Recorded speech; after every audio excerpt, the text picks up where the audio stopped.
Hello, everyone. I am Kim Wolske, the past president of the Society for Environmental Population and Conservation Psychology.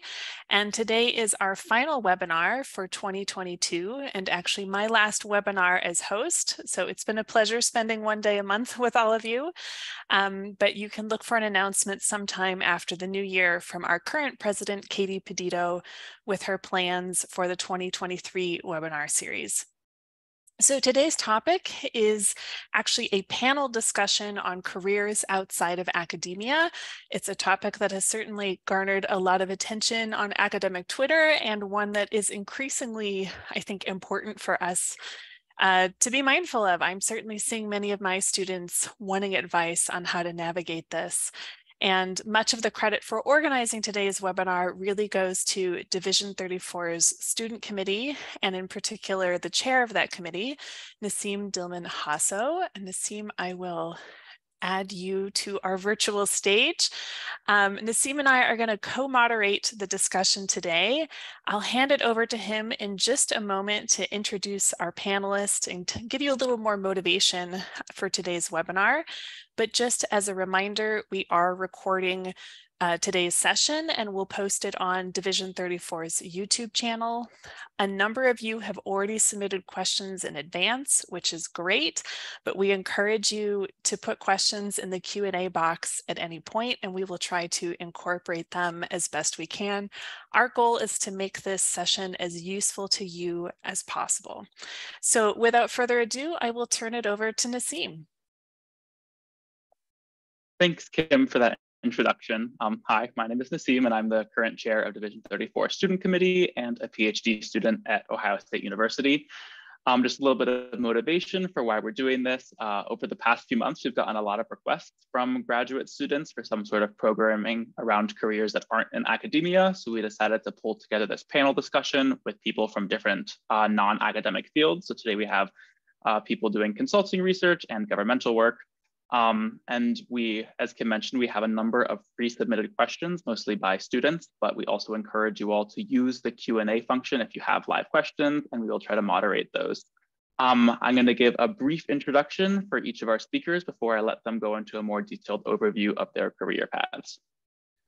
Hale Forster is the president-elect of Division 34 and the managing director for the Sea Change Institute, where she leads research projects to design and evaluate decarbonization programs. She got her PhD from Columbia University. Alex Maki is a social scientist at the US Food and Drug Administration with the Center for Tobacco Products, with his focuses on research and regulatory efforts. He got his PhD from the University of Minnesota. If you would each like to give a little bit more of an overview of how you got to where you are now, maybe 1 or 2 minutes, and we can start with Hale, and then we'll go into the questions that we have prepared. Sure. Hi, everybody. Nice to get to speak with you all today. I decided I wanted to be in environmental psychology when I was in the 4th grade. We had somebody came to talk to us about peak oil. He was a former Shell oil executive about peak oil and climate change. And we were all fascinated by, this is such a terrible problem. But I remember being fascinated by just how can we know that this is happening, but yet we're not doing anything to fix it. So that was kind of the start. I wanted to be a psycho-environmentalist from then. I'm really sad that that term hasn't caught on, but environmental psychologist is good too. So, and I kind of from there just in undergrad at the University of Oregon, I studied psychology and environmental studies.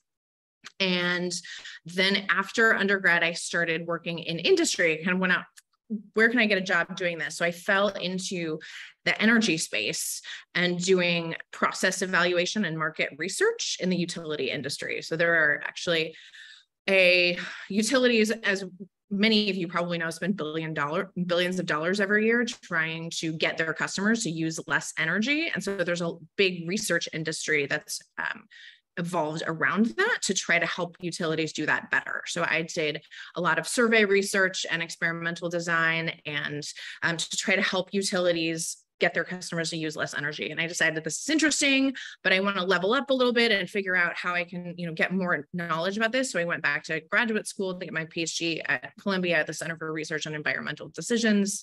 So I studied residential energy decision-making processes. And at the same time, I started working with the Sea Change Institute, and we're a company that helps good people do good better. We're really about how do you take this problem and solve it better. So, and I lead right now our energy portfolio.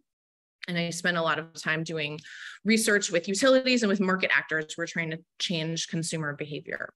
And so I've been doing that. And after finishing my PhD, came on full-time with Sea Change, and I've been doing managing director for about 3 years now.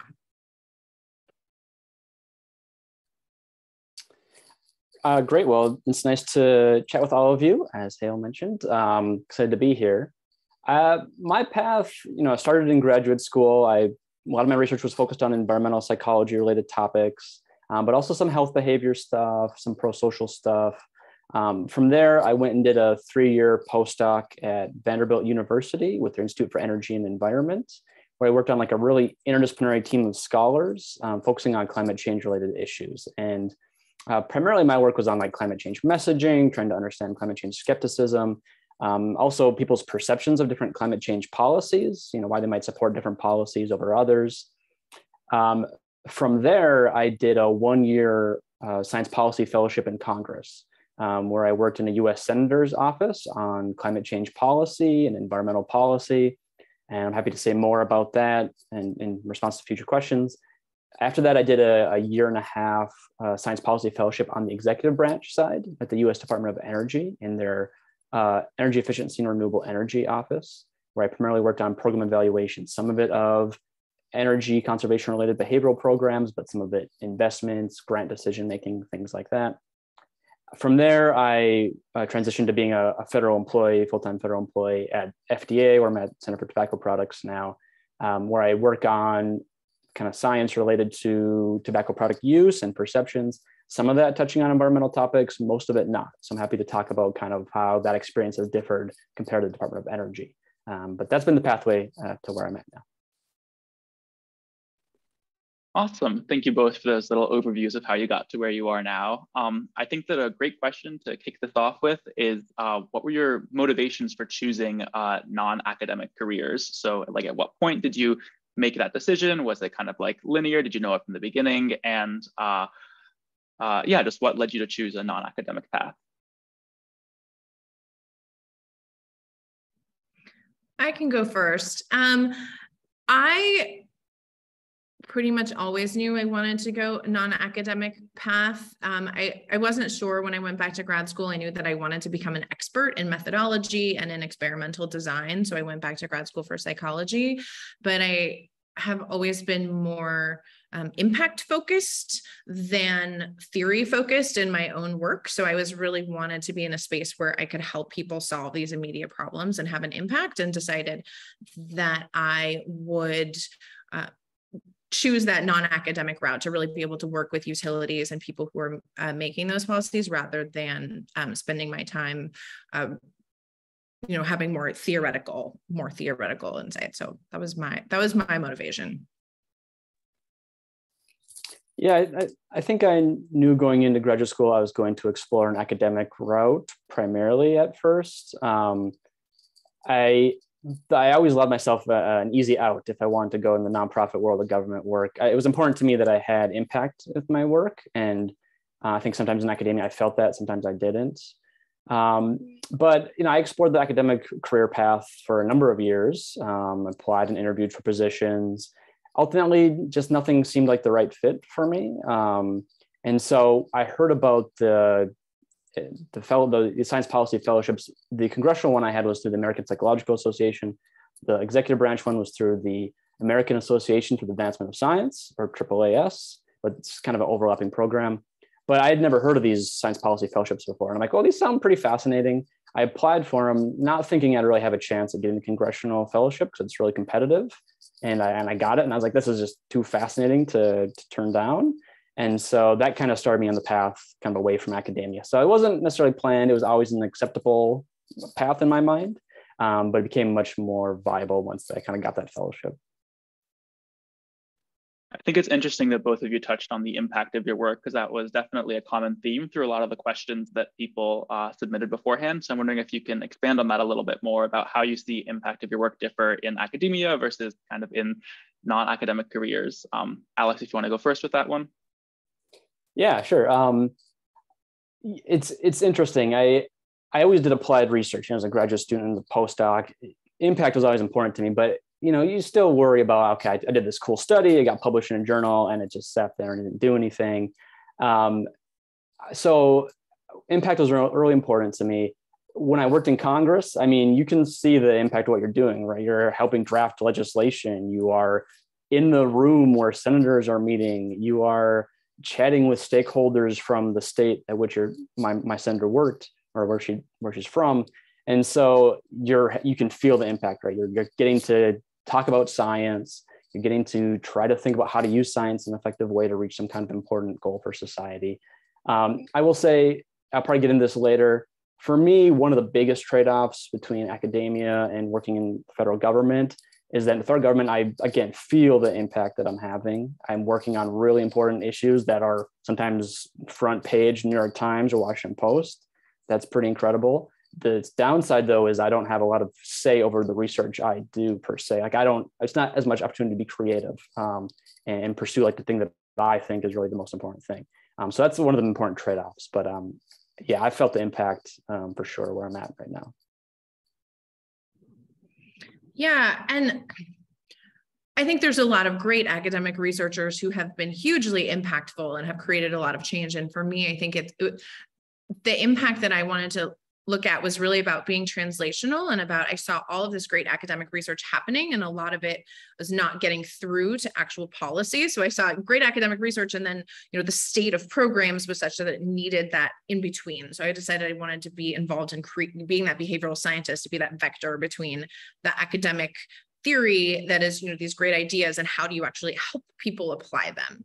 And so that's kind of the piece of impact that I, have tried to focus. And you really often get pretty immediate feedback in that, in the evaluation space, where you can, where you're actually working with companies to figure out how are we going to do this, and then also how are we going to measure that it's working. So that's a very short-term impact, and you're also trying to spread the word with that. Unfortunately, in the energy space, a lot of companies are very collaborative and interested in publicizing their research, so that's getting back out there. But I get to kind of work with academics to help bring their ideas into the private sector and into policy. I'm actually curious, speaking of trade-offs, if you sometimes feel that the way you do research deviates from how maybe you were trained to do it in academia, and if you can speak a little to that. I'm always impressed by the pace feels really different outside of academia, and every time I have a non-academic partner, the pace is so fast compared to, oh yes, we've published the paper after 2 years. I'm curious to hear what you have to say on this, Hale. I think in the federal government, research can take a long time, sometimes even longer, maybe in academia, because there's more eyes who, that want to review the work. And anytime you are doing new data collection with the potential intent to publish in the federal government, you have to adhere to what's called the Paperwork Reduction Act, which says if you're doing research with more than 9 people, you need to go through the Office of Management and Budget, and that can take a long time. And in addition to an IRB, to the contractor, they might have an IRB they have to go through. So I would say the pace, at least in the federal government, can take longer sometimes. Yeah, so I don't know, Hale, is that the same experience in your end, or is it totally different? In my end, it is quite different. Which is really interesting to hear that, because the pace is a lot faster in the energy space, because they're operating on annual timescales of needing to get programs launched and deployed. And so if you're on the evaluation side, that is going to take a little longer, but it's still, we're talking about designing and deploying a survey potentially within 6 weeks, and then the analysis might take another 4, and that's how long this is taking. But in terms of the program design side, it's very much there are a lot of trade-offs between moving quickly and moving rigorously, and the standard is not usually an academic standard. It's about it's about kind of finding that balance. One of the big frustrations and tensions, I think, anytime you're trying to do field research is how do you create experimental design and the issue of measurement? Because for a lot of smaller utilities and the way programs are set up, it's really not possible to experimentally deploy different treatments to different groups. And that's a big frustration. So you're ending up, so in order to be able to test things, you sometimes need to go quasi-experimental and find other more creative ways to test the impact. And it's really about, how can we assess that this is working, but not let the process influence the inability to measure influence what we can do. So there is very much a compromise there. And I think in my work, we also get to do some pre-testing. So we do field testing, we do, online mechanical Turk or prolific academic studies. And in those, we get to have more control over what that looks like. So occasionally we do as a company try to publish academic research, but that in our industry is maybe an exception more than a rule in terms of, what the audience is for the research that you're putting out. That's really interesting. Yeah, I'd say on the rigorousness side, I don't feel like we compromise all that much on that. I think it's a little bit because the difference is more in the health sciences than maybe environmental social sciences. So like at CTP, the Center for Tobacco Products, we help manage what's called the PATH study, the Population Assessment of Tobacco and Health Study, which is a really large scale representative sample survey with sometimes biomarker data about tobacco use. It's collected pretty much every year, every couple of years. And that, like the sampling they do and the weighting they do, it's way more complex than anything I did in graduate school, honestly. So it's interesting. Maybe it takes longer to sometimes do research in a federal space. But at least at FDA and CTP, I feel like we're pretty rigorous and we get into the weeds on a lot of details. And like my title is a social scientist, but we work with statisticians. There are designated statisticians within CTP that we also work with. So yeah, on that side, it feels like still pretty rigorous. Yeah, that's really interesting. I will say we use rigorous methods and rigorous analysis. And a lot of the places where you feel like you're making compromises that you're testing multiple variables at once rather than isolating a specific variable because you're trying to detect a change and you often can't sufficiently, power your study so that you have a 4x3 design to test all the variables that you want to test. So you end up doing a rigorous study, but it is still your, being able to isolate those effects is a constant trade-off with our clients and the people we work with to try to get to learn and apply and have impact at the same time. Yeah, that's a great point. We've been on this point for a bit now, but I'll just say the one point where we do have to sacrifice a lot is just in survey length. Like maybe the ideal version of some measure is 20 items and we have 4. So it's like that's like the big trade-off, I think, for us. Thank you both for those answers to those introductory questions. So for the rest of the webinar, we kind of have 2 classes of questions. We have kind of like day in the life type questions about what you do day to day. And then we're going to go into more of like how do you, as like a graduate student, move into one of these career type questions. So we're going to start with the day in the life questions. And both of you mentioned working with utilities or different governmental offices or stuff like that.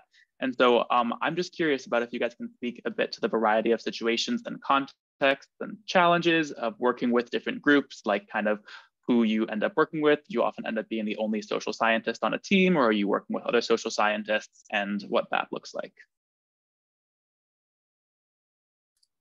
I guess I can start this one. So I'll give a quick snapshot of like being in Congress and at Department of Energy, and then I'll focus most on the FDA, but they're all kind of different. When I was in Congress, I was pretty much the only scientist in my office, right, by training. I worked with a lot of legislative staff. And so there, if there's any kind of scientific topic, they might turn to you and ask you to kind of translate for them.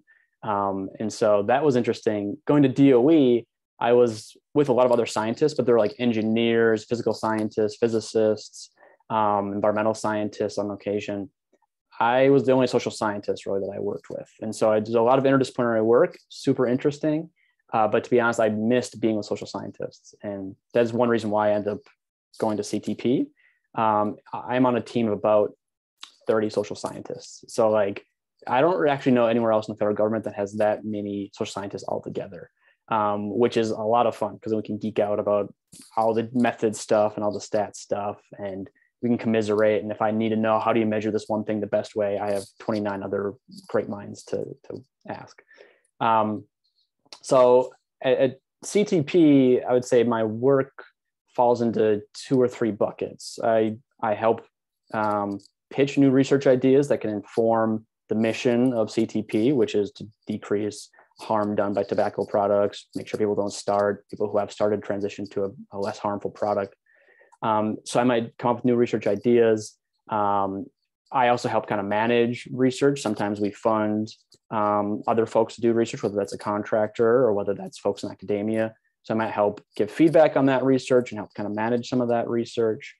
So that's kind of the research component. Another big component of what we do, though, is regulatory action, which can look like a bunch of different things. But one of them is if a tobacco company wants to put a new product on the market, they have to submit a whole bunch of data trying to justify why it won't be a harm to public health to have that product on the market. And so part of that is social science related data. So they might have data related to how people perceive their product or how they're using it or how they intend to use it, things like that. And so a social scientist is like part of a really large interdisciplinary team that reviews that kind of application. So there are a number of different ways in which we do review work, but that is a meaningful component of what we do. And then also there's sometimes just like quick turnaround things. Maybe someone kind of higher up in the office needs a really quick summary of what do we know about this research topic. Let's say it's some tobacco product in youth or something. We might have 5 hours, 10 hours to turn that around and get them like a really quick summary of what do we know about this topic. So some of it takes a long time. The research can take a long time. Some of it's very quick response stuff. There's a whole bunch more stuff I could talk about, but we'll stop there for now. Fascinating. Yeah, my day in the life has transitioned a little bit across my career. When I started, I really was spending a lot of time as an analyst doing data collection. I would do maybe interviews with water heater distributors, something like that. And then, but a lot of time just analyzing survey data sets and writing up reports for utility clients. Now in my role now, a day in the life, I'm typically managing 5 to 7 research projects at a time, and also then working on, scoping with new clients, how, what new research projects are going to look like. So this week, and that there's a couple of different types of projects I'm working on. Some of them are very data driven, and some of them are more kind of behavioral science advising work. Right now, I'm working with a home energy report provider to help them revise their home energy reports, which are the classic one is the OPower social normative comparison report, where you're comparing your energy use to other people's. And so what's the next, try to figure out what's the next iteration of that. And that may involve some pre-testing, that may involve some field testing, it may just involve some applying behavioral science theory. And I do, I'm lucky to work with a team of researchers. Sea Change, we are all social science researchers. So in my day-to-day life, I'm collaborating with lots of different researchers, and the people who hire us with people who we work with, whether that's we're hired through a utility or through kind of a tech company who is designing these programs, or even whether we're working on federal grant. These are all people who are generally used to dealing with researchers, but we are often trying to really actively involved in translating our research for the people at the company who may not be as involved in that. So for example, I'm also working with community choice aggregation, which are kind of utility providers in California who purchase power, very small local cities. And so, we're providing research for them, but they haven't necessarily all worked with researchers before. So it's about figuring out with them how we can help them. I also tend to work a lot with a lot of economists and impact evaluators as well. It's kind of so this can be a multi-method social science research. Thank you both. I feel like one of the most common sort of like questions that people like to ask when they're thinking about non-academic careers are how the work-life balance differs. There's kind of like the academic path is like a little bit on a 9-month schedule, but it's also not like a 9-to-5 job, and you still work over summers and breaks, definitely. And so there were a lot of questions around what the work-life balance was like for you all, if you're able to stick to a 9-to-5, if you find that you're taking work home with you. And then related to that, if you find like motivations that are, or external motivations that are kind of driving that. So was there like a publish or perish mentality in the kind of, not necessarily publish or perish, but a motivation similar to that that might drive kind of like your work-life balance? Hale, we can start with you.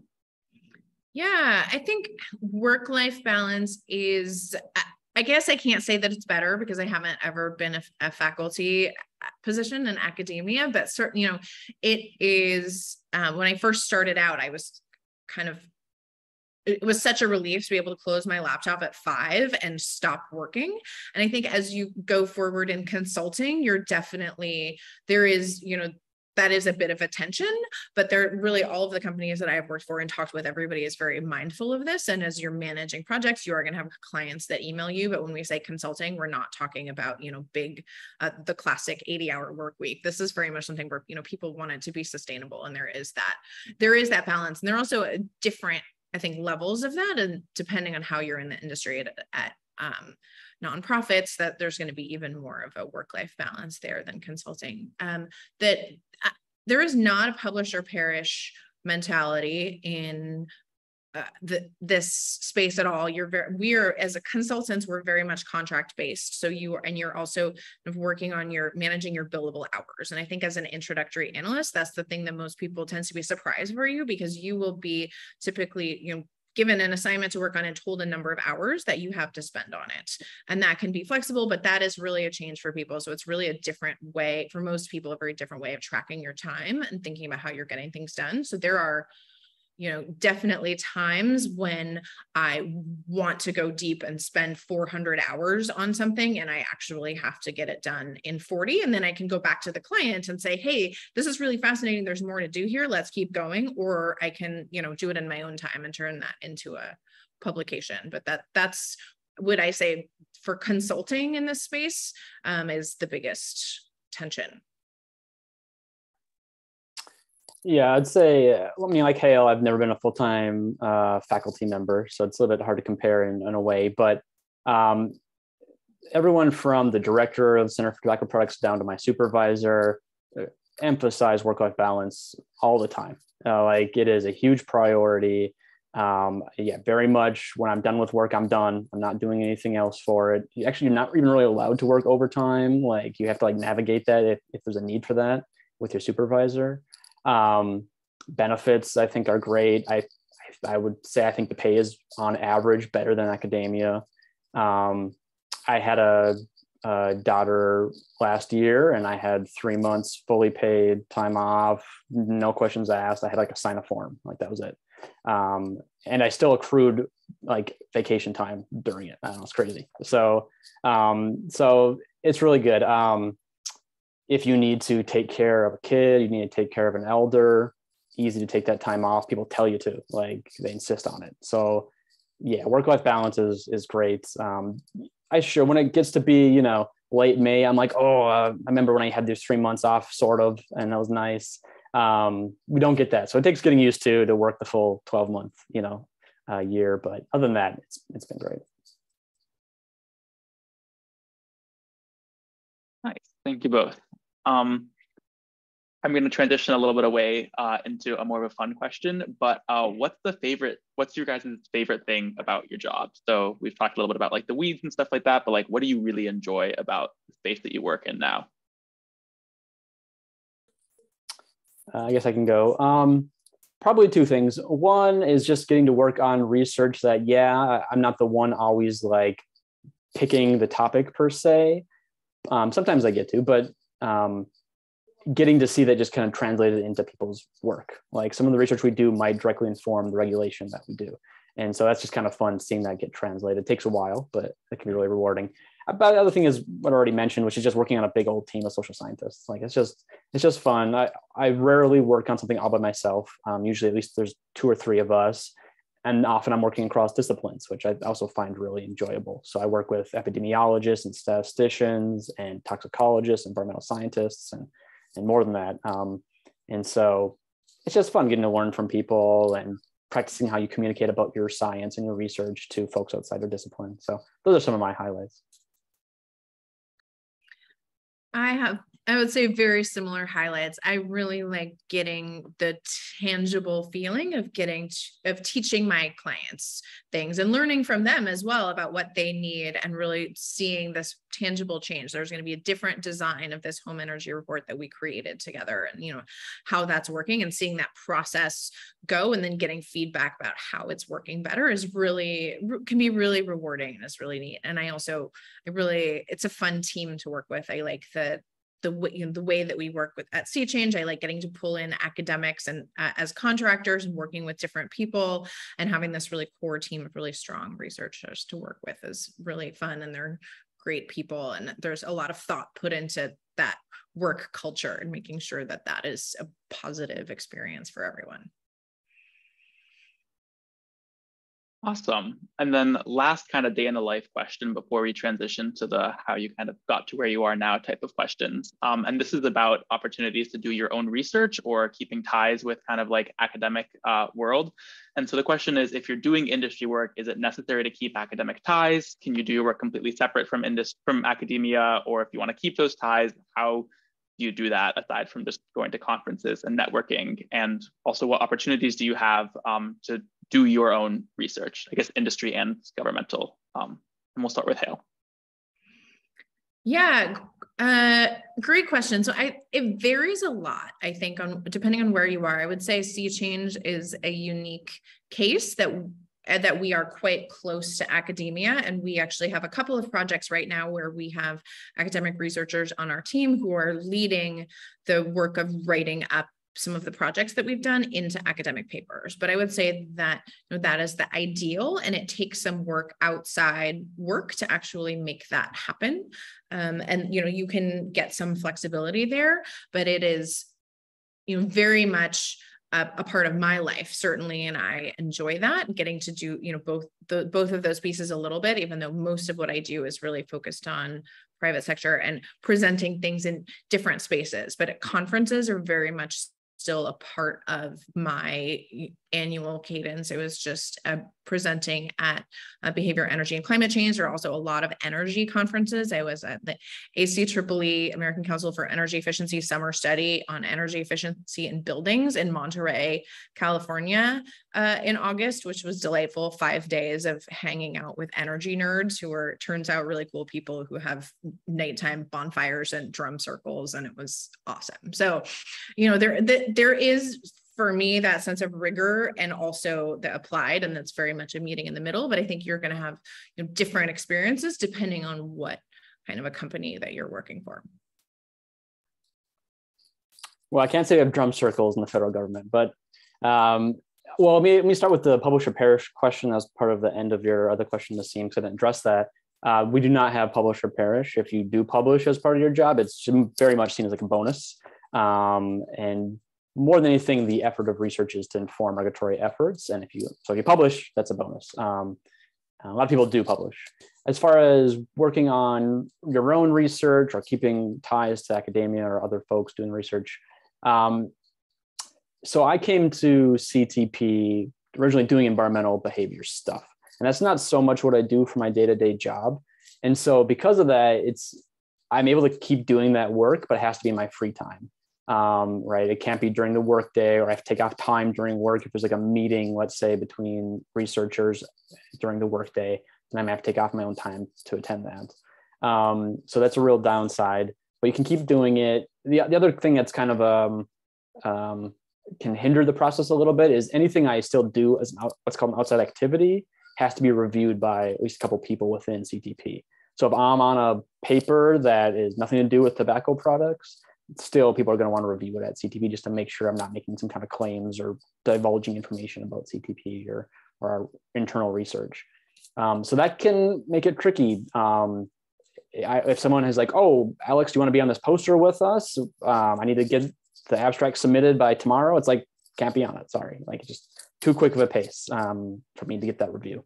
I'll also say it's partially my life stage, but it's because work-life balance is so good at CTP. It's like, do I really want to close my laptop and then open up my personal laptop and do research for 2 more hours for nothing of my no career benefit really? Sometimes, yeah, but sometimes it's like, nah, I'd rather go play with my daughter, or I'd rather go make dinner. And so there's a tension there. Now, if you have a background in tobacco-related research, it's a little bit easier to fold that into your day-to-day stuff at CTP. So if you have that background already going to CTP, sometimes you can make those connections and keep those connections a little bit easier.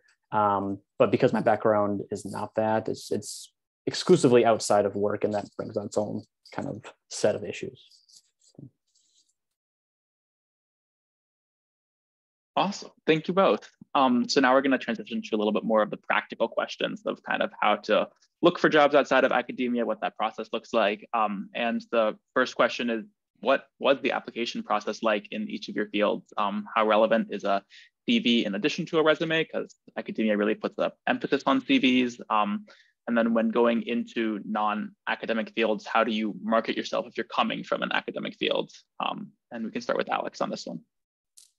Yeah, at CTP, there are a lot of scientists of different backgrounds. So because of that, there are scientists who are helping make the hiring decisions and supervising the teams. So you don't have to completely like neuter yourself of your graduate background or your science background. I will say you can't submit like a 15-page CV. That's not going to fly. That's not going to get you anywhere. So, you might submit like a 2-page resume that just hits on the highlights of your scientific career that relate to the position. Also, for a lot of government jobs, I mean, you apply for all government jobs through usajobs.org. That's where, maybe it's .gov, but that's where you apply for every job. You can search. Usually, like the social scientist label will be the most relevant kind of position title, but that can be at different agencies: EPA, DOE, FDA, NIH, wherever. And for a lot of positions, there's like I guess we call it a questionnaire that asks about your background and skill set relevant to the position. So it might ask you about like, what experience do you have designing your own experiments? What experience do you have running logistic regression? And you self-identify. So it's some subjectivity, or it's a little bit tricky, but they try to like define what each, like, are you a beginner at this, moderate experience, are you an expert? And they try and give you some definition for what that means for that question. And then, for the interview process, there's often multiple interviews. You might interview with the director of that office. You might interview with team supervisors. You might have informational interviews with other people at your level if you were to get hired. So it takes quite a while. It takes a few months usually to get through the process. And a lot of people complain it's kind of a black box. Like you can't really tell what happens once you submit your application. I'd say ways to like be more attractive. I think at least like for like CTP, where there's a lot of scientists, just demonstrating that you're, I guess what I'll just call an engaged scholar. That can mean a lot of things. Maybe you've been involved on committee work, like with APA or Division 34, for example. Maybe I published some op-eds. And so that was something I emphasized, like when I originally applied to be a science policy fellow through APA. I think they want to see that you want to translate research, into something, policy, regulation, something like that. I'd say the 2 other things that I maybe just highlight: working cross disciplines is really important in government, because often you will be the only social scientist in the room. So that's really important. And communication skills in general, which is related, but a lot of emails sometimes you're requesting clearance for a research idea up the chain through a lot of people, and it's just important that you can articulate why this work's important to the mission of the agency. Those are some thoughts. There's a bunch more, but that's good for now. Yeah, those are all really great, I think, and apply very much in the energy space as well. In terms of what the application process is like, I haven't applied for a job in a long time, so take that with a grain of salt. But my impression from talking to others who are currently hiring for jobs is that there is a lot of need for researchers in the energy space right now. And there's a couple of different ways that you can do that. And the skills that you need kind of depend on which track you're taking. The title of actually behavioral scientist is still quite rare, but it's starting to get more prevalent, I would say. But there are just a lot, and there are a few UX researchers, but most of this is, there's just a big need for analysts and researchers who can analyze secondary data, big data sets of energy usage, or survey data sets, or qualitative interview data sets and experimental findings. So all of those skills are very relevant, and it's really about demonstrating your methodological expertise. So your graduate program, even if you aren't researching energy, all of those skills are going to be hugely valuable in helping your interviewers understand that. And then, yeah, demonstrating that you know how to communicate with non-academic audiences is really helpful. I think in the energy space, there is, you know, the feeling that having some private sector non-academic experience is going to be helpful for you, but that's definitely not a, you know, that's not a gating factor. All of these companies are very familiar with taking people who are recent graduates and teaching them about the content that they need, and then, yeah, how to apply those skills. So,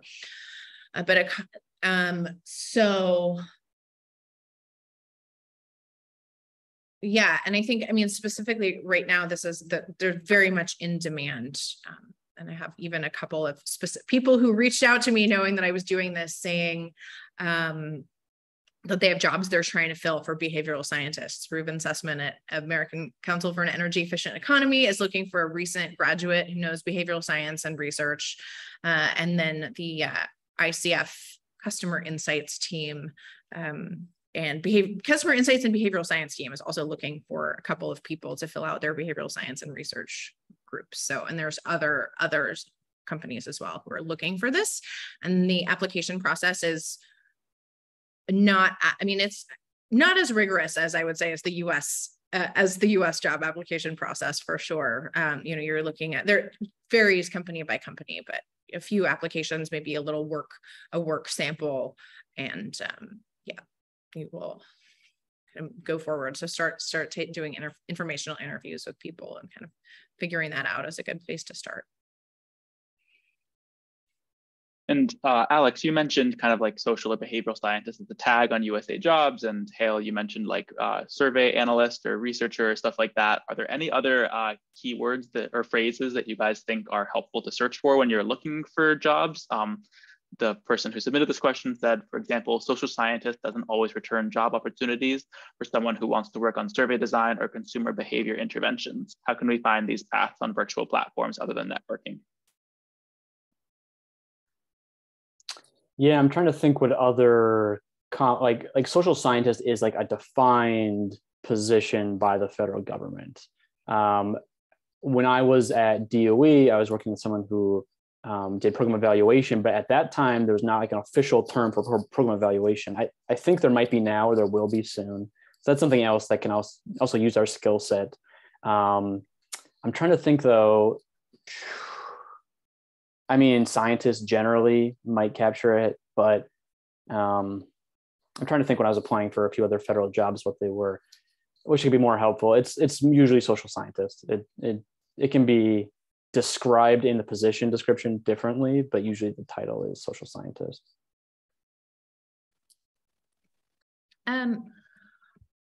Yeah, interesting. I would say in the energy space, social scientist is probably not going to get you what you're looking for. You're more looking for analyst positions, potentially, yeah, program evaluation, market research, process evaluation might be good terms to look for, but you're looking for research analyst or data analyst, research associate. Those kinds of job titles would be an entry-level job title in areas of the private sector. There will be a few things that pop for behavioral science, but that's going to be pretty specialized. Occasionally UX researcher as well would be the last one. And Hale, in response to the previous question, you mentioned that kind of non-academic experiences aren't necessarily required to kind of look at jobs or be considered for jobs in the energy sector because they're willing to train you on that. Alex, do you find that similar in the government world? Do you find that it's better if you have non-academic experience? Like, do you have a leg up if you have those experiences coming into it, or is there not really a difference? Yeah, I mean, I've never been part of a hiring process for a government, so take what I say with a little bit of a grain of salt. But again, I go back to just this term engaged scholar. It could be really any kind of, maybe it's giving presentations in the public on some kind of scientific topic. Maybe it's having a blog, you know, it's just some way to demonstrate, yes, I'm trying to make the connections between research and doing stuff out in the public for the public good. Yeah, so I think that's the most important thing. Yeah, I think if you have experience with government at any level, that can look really good. Just because I think, at least like at CTP, there are a lot of people who come in from graduate school or a postdoc and haven't really had government experience. So whether that is having been a government employee, state, local, federal, that's a really great thing. But like when I was a graduate student, I gave a talk at like a park and recreation like board staff meeting on like interventions around aquatic invasive species. It's just kind of a random thing that popped up, but that's like a pretty good thing you can point to, like, okay, I've engaged with government at some level before. I think that's a pretty unique kind of attribute that you can highlight for federal positions. I love that. Yeah, and don't get me wrong, I think having private sector experience is hugely important for getting a private industry job. And to the extent that if you know that's the direction you want to go, try to find those opportunities, whether that be working part-time for a company like Sea Change, or as an, you know, their internships. There are a few companies that will look for graduate student interns to help them design and analyze survey data. I know NRV has done that in the past.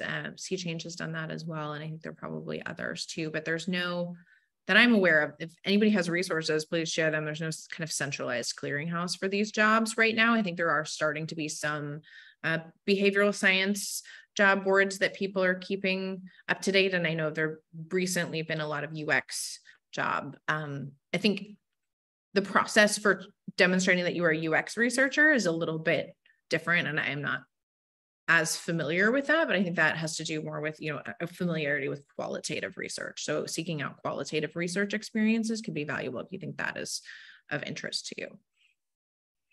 I have a question to throw out. In academia, there's kind of this tendency that you do everything as part of a project, like you're trained on all parts of doing the research project, and even as a postdoc, you're managing the project and doing the different bits and pieces of that. And Hale, you were talking about entry-level jobs as sort of data analyst. And I'm wondering if either of you could sort of speak to what is a common kind of career trajectory of what kind of position are you likely to get coming straight out of grad school, and how is that likely to evolve in terms of responsibilities? Because I sometimes get the impression that projects are very divided up outside of academia in terms of the roles folks have. Yeah. Well, oh, go ahead.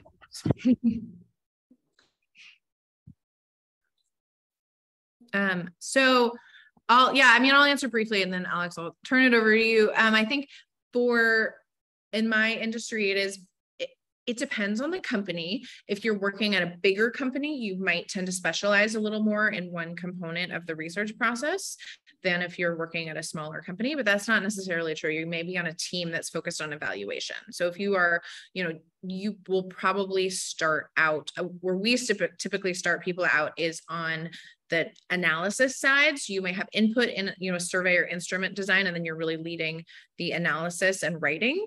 And then you have somebody who's helping you develop those skills. We also like to start people with actual data collection when you're doing interviews. That's a really great entry into, a lot of people aren't trained in qualitative research. So starting with, working on doing interviews with homeowners who have installed a product, something like that. And then going through that process. But we do try to help people understand, as you're starting as a research associate or a research analyst, all of those elements of the research process. And then as you grow, you'll start to manage different components of that. And you might either become a content expert where you're specializing more in a particular, you are really skilled at instrument design, or you might go more of a kind of research management track where you are talking more with the clients to help them figure out what the question they want to answer is, and leading those other analysts who are doing work. Yeah, I think in the federal government side, it really probably varies a ton by your position and your agency. So like at CTP, if you were to start as a social scientist, the federal government's been trying to de-emphasize having to have like a master's or a PhD, and they've emphasized a bit more experience. That being said, a lot of folks who get hired on my team have a master's or a PhD. So you're going to be, if you have one of those things, you're probably going to be starting as a scientist. You won't be supervising folks like directly, like you won't have federal staff underneath you. And you'll probably work on a wide range of projects that use a range of your skill set, like designing studies, maybe not the collecting of data quite as much, but analyzing data potentially, communicating, writing in publications, things like that. As you move up, I guess, you might start to supervise other federal staff. That might be a key part of your position. You might be less engaged in the day-to-day research or the regulatory work and more just kind of supervise it or kind of guide folks who are working on it directly. And I'd say there's often a lot of room for upward movement in that way. It just depends, like how much do you want to be directly involved in like the research and the regulatory action versus how much do you want to kind of oversee it and focus on the big picture of those efforts. Yeah, so I will say, again, being on a team with a bunch of social scientists, there is more of opportunity to like hone an expertise in a certain topic. If you want to be the meta-analysis guy, you want to be the qualitative woman, you want to do this or that, that's all that can happen over time. But if you're the only social scientist on the team, you are those things and more. So like it just kind of depends like who else you're working with. Thank you. There's a question from the live Q&A from Nicholas. They say, hello, any tips for finding postdoc/fellowships that might lead to other academia or non-academia jobs? And we can start with Hale. Yeah, good question. I think right now that takes some legwork. I would say definitely just start talking to people, doing some informational interviews with people, depending on what kind of, if you have an area that you want to specialize in, if not, start talking to some of the behavioral science firms, talk to somebody in the energy industry and just get to know people and start that journey happening. But I also build yourself a LinkedIn profile. If you don't have one, start following these people on LinkedIn. A lot of things end up getting posted through the behavior, energy, and climate change space in the energy industry. And, kind of find those groups to follow and try to get connected with the different organizations that might be interested in hiring you. Go to conferences, great way. Yeah, I definitely agree with that. Reach out to people, cold email them, ask them for informational interviews to learn more about how they got those positions. Sorry, now I lost my train of thought. What was the question again? The question was any tips for finding postdocs or fellowships that might lead to non-academic jobs? Yeah, so I think in like the DC area, there are some firms, some nonprofits that do internships and things like that. I mean, the one I will highlight is the one that I was part of, which is the American Association for the Advancement of Science, just because they take on a lot of fellows every year, and it's across, there's a handful on the congressional side, but there's a lot on the executive side, and it's across like a ton of agencies. It's a whole nother process to go through that, but I think, if you, again, can point to a few things of why you've been engaged in translating research into policy or thinking about it even, I think a lot of folks coming in with a psychology background can be competitive for those fellowships. And that's a great way to kind of get in the foot door as far as federal government work. Awesome. We're coming up close to the end of the webinar time, so I definitely want to make sure to ask this question. It relates to a tweet that I saw this morning, which I'm not sure how accurate it was, but it said that you have a higher likelihood of becoming a professional athlete than getting an academic job in the United States, purely based on statistics. And so this question is the job market in your field competitive? And if so, what do you think helped you stand out? I guess I'll go first. Yeah, I mean, I haven't been inside the black box of federal hiring process myself. My sense is that it's still pretty competitive, but I don't think it's nearly as competitive as a given academic position. I think it kind of, I think it can kind of depend on a lot of things. I think if there is a push to address some kind of policy issue by, let's say, administration, there can be, a meaningful increase of hiring in that area.